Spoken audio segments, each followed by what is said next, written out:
띠링띠링띠링. 72세 박철수 씨의 휴대폰이 쉴 새 없이 울렸습니다. 새벽 6시부터 문자가 폭탄처럼 쏟아지고 있었거든요.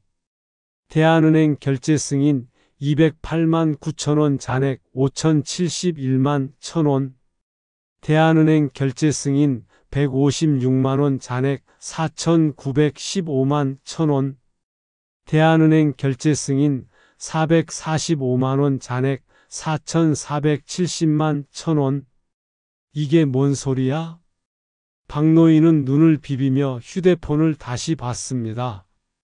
하지만 문자는 계속해서 날아왔어요. 대한은행 결제 승인 789만원 잔액 3,681만 1,000원. 여보, 이거 봐.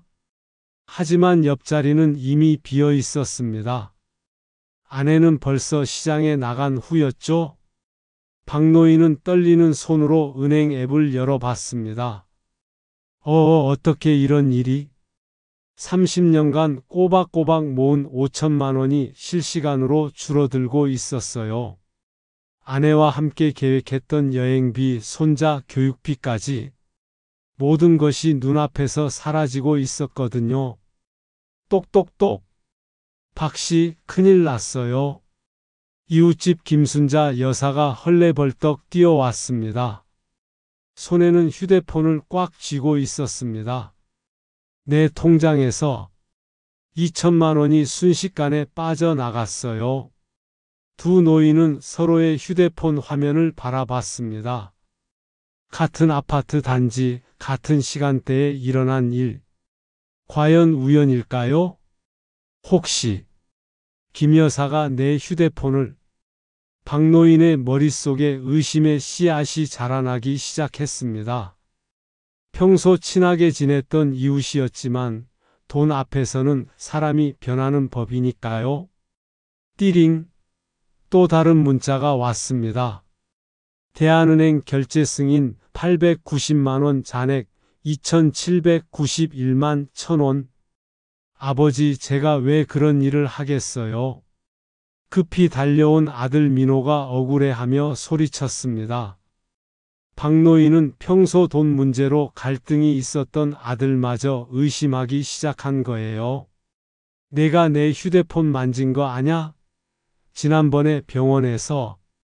아버지, 정말 그렇게 생각하세요? 과연 누가 박노인의 평생 모은 돈을 실시간으로 빼돌리고 있는 걸까요? 박씨, 우리 경찰서에 신고하러 가요. 김순자 여사의 제안에 박노인은 고개를 끄덕였지만 마음 한편으로는 의심이 자라나고 있었습니다. 정말 우연일까? 같은 시간에 같은 아파트에서? 경찰서로 가는 길, 박노인은 김 여사를 힐끔힐끔 쳐다봤어요. 30년 넘게 이웃으로 지낸 사이였지만 갑자기 모든 게 의심스러워 보였거든요. 어머, 박씨 표정이 왜 그래요? 아니에요. 그냥 충격이 커서. 하지만 박노인의 머릿속에서는 온갖 생각들이 꼬리를 물고 이어졌습니다. 지난주 김 여사가 자신의 집에 놀러 왔을 때 휴대폰을 탁자에 놔뒀던 게 생각났거든요. 그때 뭔가 했나? 아니면 비밀번호를 봤나? 경찰서에서 신고를 마친 후 집으로 돌아온 박노인. 아들 민호가 심각한 표정으로 기다리고 있었습니다. 아버지, 저도 조사해 봤는데 이상한 게 있어요. 뭐가? 아버지 휴대폰에 낯선 앱들이 설치되어 있어요. 언제 깔으신 거예요? 박노인은 당황했습니다. 자신은 그런 앱을 깐 기억이 없거든요. 네가 설치한 거 아니야? 아버지, 제가 왜요? 지난번에 아버지 병원비 빌려달라고 했을 때도 안 주셨으면서. 그 순간 박노인의 의심은 폭발했습니다. 그래? 그때부터 계획한 거지? 내가 돈 안 줘서 화가 나서. 아버지, 정말 그렇게 생각하세요? 민호의 목소리가 떨렸습니다. 아버지의 차가운 시선을 견디기 힘들었거든요. 그럼 김 여사는 왜 하필 그 여자도 같이 당한 거야? 너희가 짜고 치는 고스톱인 거 아냐? 아버지, 저 정말 억울해요. 밤이 되자 박노인은 잠을 이룰 수 없었습니다. 평생을 함께한 이웃, 피부치인 아들까지도 믿을 수 없게 된 거예요. 박노인은 창밖을 바라보며 중얼거렸습니다. 도대체 누구를 믿어야 하는 거야? 세상에 믿을 사람이 하나도 없네. 그때 휴대폰이 또 울렸습니다. 이번에는 김 여사였어요. 박씨, 잠이 안 와요? 무서워서.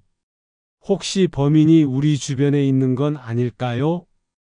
박노인은 전화를 받으며 생각했습니다. 연기하는 건가?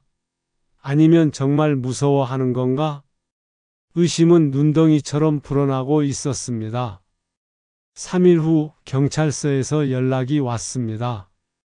박철수 씨 수상한 점을 발견했습니다. 경찰서로 오실 수 있나요?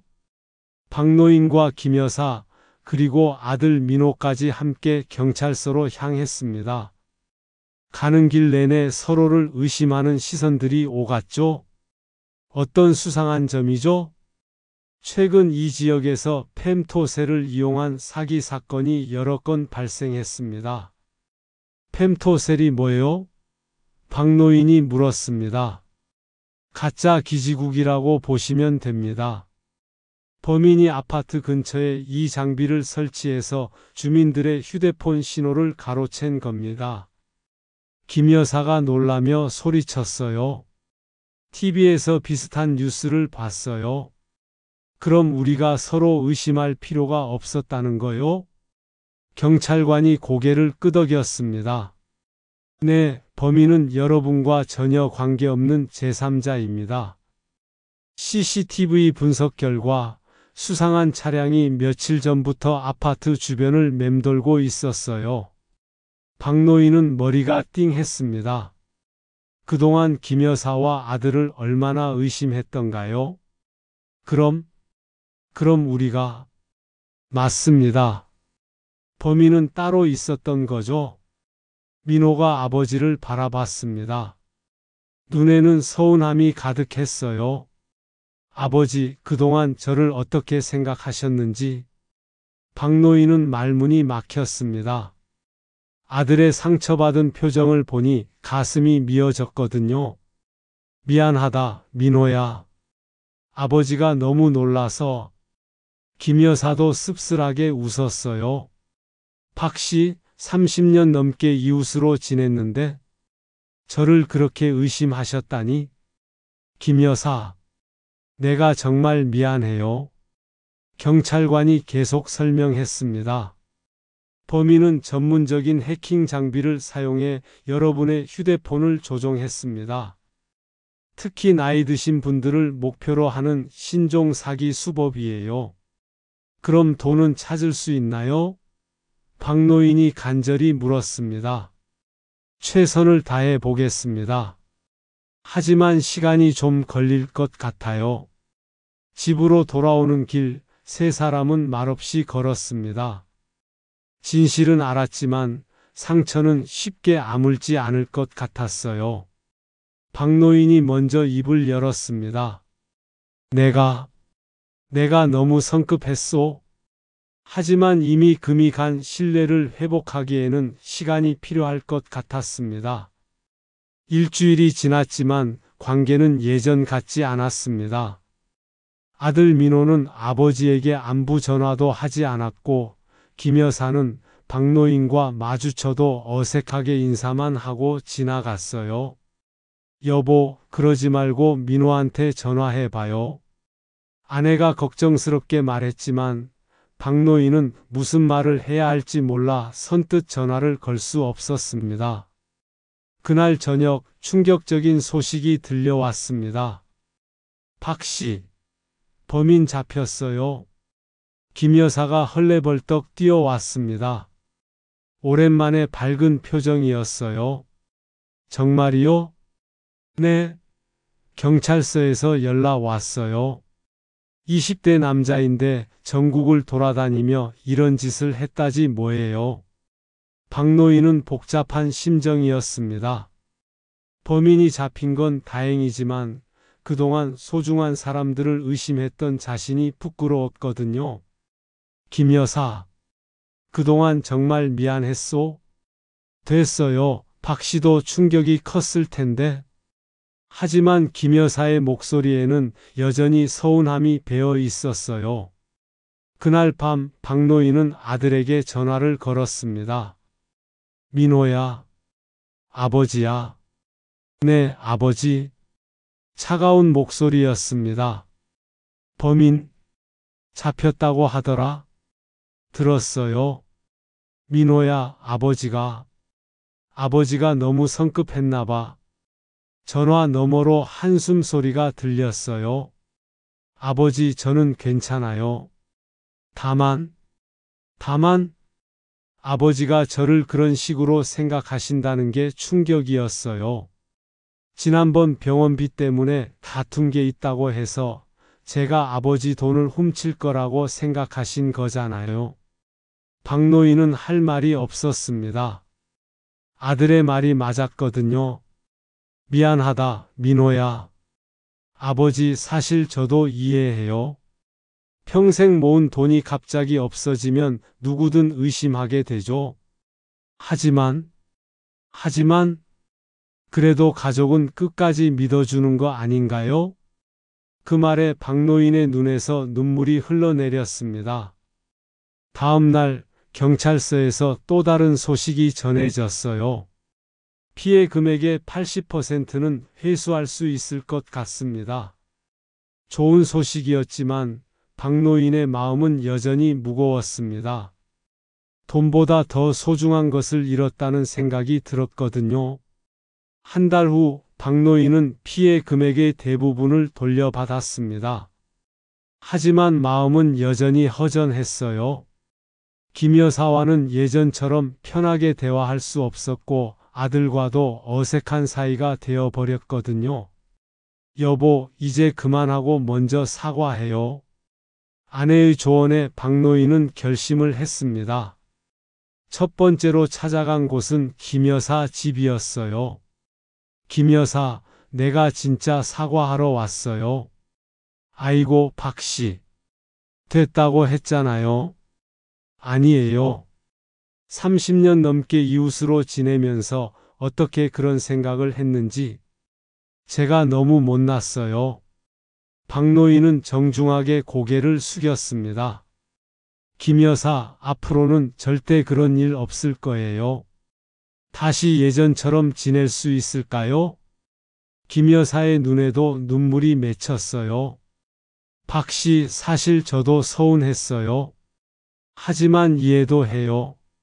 우리 나이에 그런 일 당하면 누구든 당황하죠. 고마워요, 김 여사. 두 번째로 찾아간 곳은 아들의 집이었습니다. 민호야, 아버지 왔다.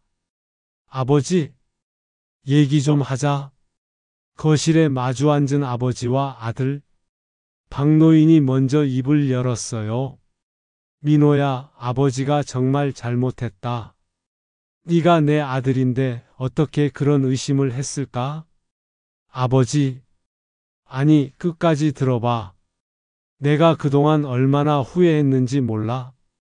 돈은 다시 찾았지만 너와의 관계가 이렇게 될 줄은 몰랐다. 민호도 눈물을 훔쳤어요. 아버지, 저도 이해해요. 하지만 알아, 네가 얼마나 상처받았는지 알아. 앞으로는 절대 그런 일 없을 거야. 아버지가 약속한다. 정말요? 그래? 그리고 병원비 얘기할 때도 아버지가 너무 매정했구나. 네가 필요할 때 도와주지 못해서 미안하다. 부자는 그제서야 진짜 화해를 했습니다. 한 달 후 박 여사와 세 가족이 함께 식사를 하는 자리. 박노인이 잔을 들어 올렸어요. 이번 일로 깨달은 게 있어요. 돈은 잃어도 다시 벌 수 있지만 사람과의 신뢰는 한 번 잃으면 되찾기가 정말 어렵더라고요. 김 여사가 고개를 끄덕였어요. 맞아요, 박 씨. 우리 나이에는 돈보다 사람이 더 소중한 것 같아요. 민호도 웃으며 말했습니다. 아버지, 이제 뭔 일이 있어도 서로를 믿어요. 박노인이 감동하며 말했어요. 그래, 돈 1,000만 원은 잃었지만 진짜 소중한 걸 찾았네. 바로 믿음 말이야. 모든 사람이 환하게 웃었습니다. 끝으로 박노인은 시청자들에게 말했어요. 여러분도 조심하세요. 하지만 진짜 조심해야 할 건 돈을 잃는 것보다 소중한 사람들을 의심하는 마음입니다. 저의 이야기에 공감이 되셨다면 구독, 좋아요 부탁드립니다. 들어주셔서 감사합니다.